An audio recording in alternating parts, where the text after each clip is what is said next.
about everybody.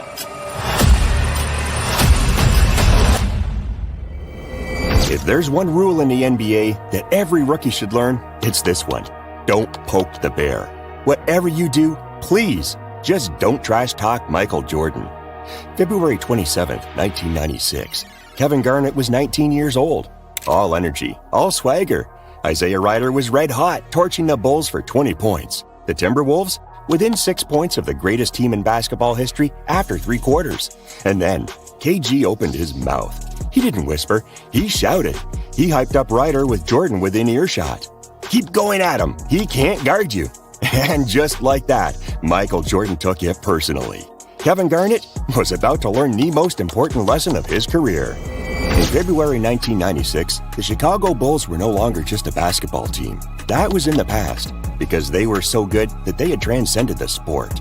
Everyone had heard of them, and with a record of 50 wins and 6 losses at that point in the season, fans knew they could set the best record in regular season history. Of course, they did. Why? Michael Jordan had finally returned from baseball. Just a few months after his return, he was already leading the NBA in scoring. But he wasn't alone. At his side was not only the best version of Pippen, who, without MJ by his side, had become an absolute monster, but Dennis Rodman, the Bulls' brand new signing, was now also wearing red. But there was one night when none of that mattered, because basketball is a 5-on-5 sport, where any team can win if they score more points than their opponent. Enter the Minnesota Timberwolves, a young, hungry, bold team. A team that believed it had drafted a once-in-a-generation player in Kevin Garnett. Not only was he talented, but he was all bark and bounce. They wanted it all, even though at that point they were nothing. Although, sometimes it's better not to rush things, because when the atmosphere heated up in 90s basketball, the same team always won. Yeah, I'm talking about the Chicago Bulls. February 27, 1996, the Minnesota Timberwolves visited the United Center for a game that everyone predicted would be unwinnable. Their 16-38 record was laughable compared to Michael and company's 50-6. But the Wolves, and more importantly, their star Kevin Garnett, were more motivated than ever. The television broadcast showed the stats of Minnie's 2 young stars. Isaiah Rider, better known as JR, was the perfect sidekick for a star like Garnett. And from the moment the referee threw the ball into the air, he wanted to prove it. However, MJ, as everyone expected, had other plans. He proved it with the first ball he touched in the game. Michael combined with Luke Longley on a give and go, and after cutting, he let out a scream that could be heard all the way to the rafters to get his teammates' attention. The result? An easy dunk for the best player in the world. Garnett, for his part, was trying to prove in Chicago that he was ready for the Bulls. But he ran into a wall named Michael Jordan, who swatted his shot to show KG that he was just a rookie. Even though he was already a veteran, MJ continued to progress in his game. Every day he got better, more lethal, and he was unstoppable from his beloved mid-range. If he got to his spot, there was nothing you could do. Contesting the shot was useless, but Garnett would soon prove his talent on the other side of the court. He was able to shoot off the dribble from the post, a skill that was not common among big men at the time. Now, the tension was palpable in the game. Jordan stole the ball in the Wolves' backcourt, and although the referees called traveling, he completely ignored them. It was like a message to a team that should not have had a chance that night. But Isaiah Rider, another young and talented scorer for the Timberwolves, was showing his stripes. Guarded by MJ, he went into attack mode that night. He always showed respect for the Bulls legend, but he also showed a desire to compete. Michael would soon warm up as well. Right after that, he stole the ball from Rider and threw a perfect pass to Scottie Pippen, who got the and one. Moments later, Jordan found Dennis Rodman with another great pass after a defensive lapse, who ended up getting a layup. MJ was already setting up the entire Bulls offense, but Rider was still cooking. Off the dribble, 2 defenders. I don't care. I'm gonna get that bucket. Not only that, but taking advantage of Jordan's rest, KG also wreaked havoc in the Bulls' paint with plays like this one. He post up, turnaround jumper, and money. Right after that, he knocks down a midi. Man, the Wolves were starting to feel it. It got to the point where Phil Jackson had no choice but to put Jordan back in the game. And on that first ball he touched, using his touch from mid-range, he buried a long 2 in catch and shoot. Right after that, following a handoff from Dennis Rodman, Jordan goes right to get just enough space for the fadeaway. But the defense is close, very close. So close that they foul him. Of course, MJ scores the shot anyway. Although right after that, Ryder responds again, using his physicality against Michael. Those Wolves were much tougher than their record suggested. Michael was forced to keep responding, leading the offense and making good decisions with the ball. He even dared to attempt some no-look passes. But just when you thought you'd seen it all, he reinvented himself again. Look at the incredible pass he makes to Rodman, drawing multiple defenders. Not even Dennis saw it coming.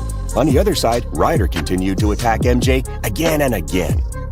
And the truth is, he was doing well.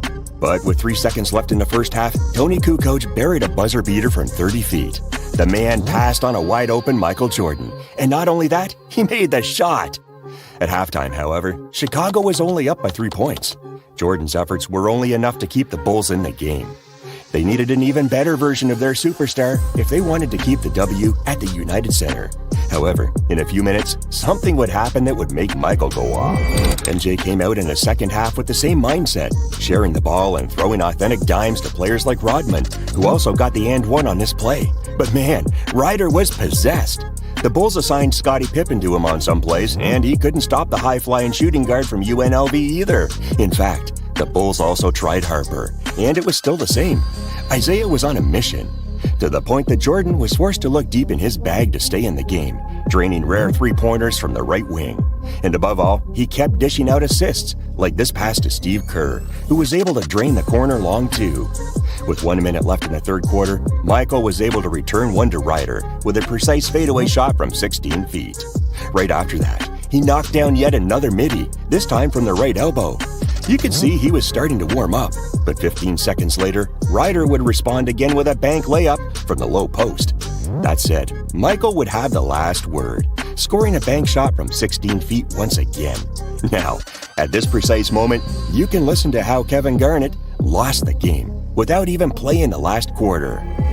One of my favorite MJ story is, since this is out there, we're in Chicago. You know, it's my rookie year, second half of the year. You know how you're not caught on now, right? Now you got your little 1-2 moves, you getting them off right now. You got some confidence, right? So I'm in that. So I'm in the wave, I'm playing decent, I'm starting whatever, however. We get to Chicago. Ronnie was just in the bad crash. I haven't had no sleep, so I'm on a getting back to the go. I got about 70 people at the game, the hood in here. We all in here, right? Anyway, I'm playing, right? But JR is having a good game. You know, JR Mike coming out. Ryder. Yeah, JR Ryder. Shout out to JR Ryder, right? Easy Ryder. So I'm like, so as we come out the timeout, just I'm on, y'all. I can't even explain it. I was just like, yo, keep killing that, yo.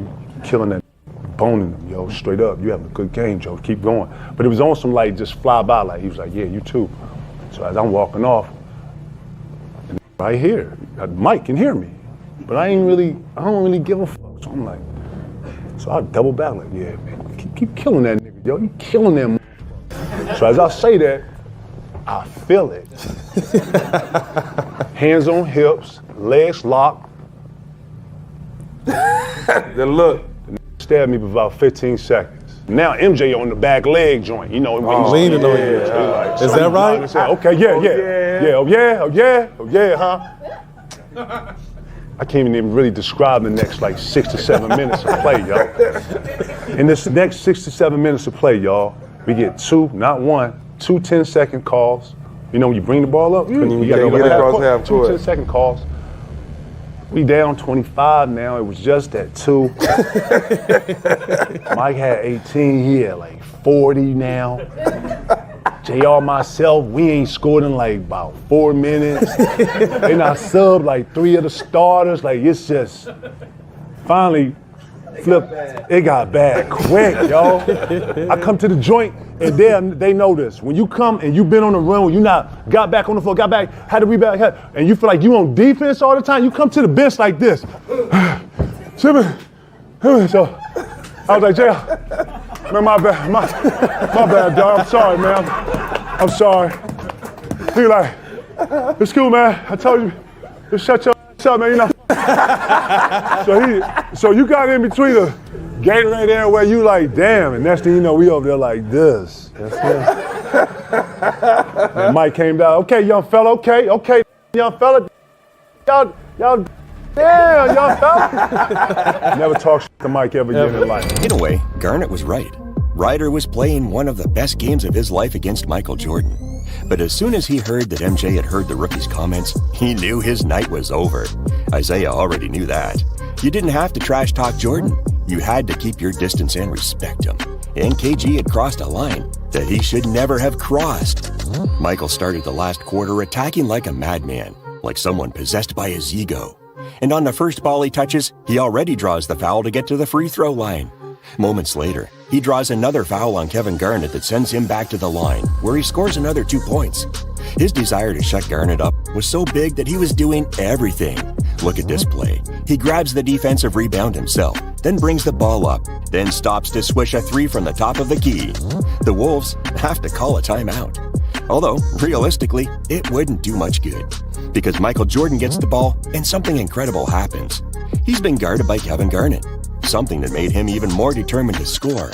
He drives and then proceeds to knock down a fadeaway right in his face. Moments later, he receives an entry pass from Scottie Pippen while prowling around the paint. And what does he do next? He drains an absolute circus shot before the perplexed gaze of the Timberwolves' big men. It seemed like a show directed at one person. Now, that show was still going on. Jordan combines with Pippen on a give and go, only to return the ball with this ridiculous pass that finds Scottie at the top of the key. And with Michael's show in the last quarter, the game came to an end. Kevin Garnett would never trash talk Jordan again for the rest of his career.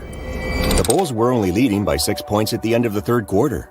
That's when the infamous trash talk between Kevin Garnett and Michael Jordan took place. At the end of the game, they were leading by 21. MJ had destroyed the rookie who crossed the line with 35 points. A lot of them came in the fourth quarter, but that, in the end, helped Kevin. Because in the NBA, there are some players that, you can mess with. You can even intimidate. But there are others you can't. You just can't. And Jordan is one of the latter.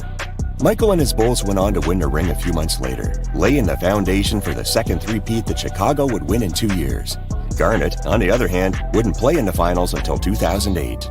It would be on another team, surrounded by other players, and most importantly, with Michael Jordan already retired. That night, the Bulls legend showed why the most important rule in the league made sense. He wasn't going to let a kid trash talk him and get away with it. With that game, Michael showed the new generation that they would still have to wait until he was gone. Because as long as Jordan was with the Bulls, no other team could win a ring. So, is this your favorite Michael Jordan trash talk story? Of the dozens that players have shared in interviews and podcasts, which one is your favorite? Drop your pick in the comments. We'd love to hear your story.